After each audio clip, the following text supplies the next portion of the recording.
want to make a quick video on the parts to order page and how it works. So currently, parts to order, this page itself only will go through or sorry, on this left table, our inventory will go through and look at all of the items that you have on hand, subtract what are allocated currently inside of work orders, and then what's requested manually under this manual page. And then if that net result is 0 or less, then it will show up inside this table, and then therefore you can figure out, oh, these are the parts that we need to order.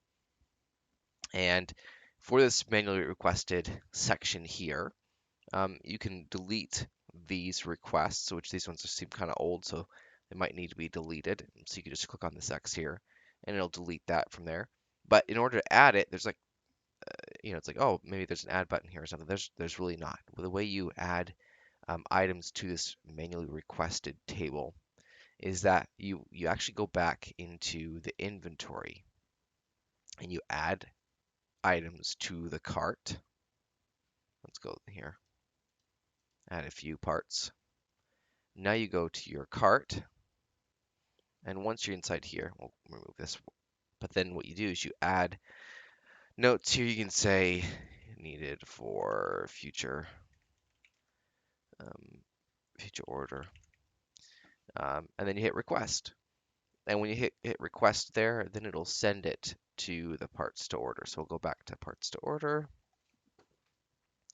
It'll go through its calculation. There we go.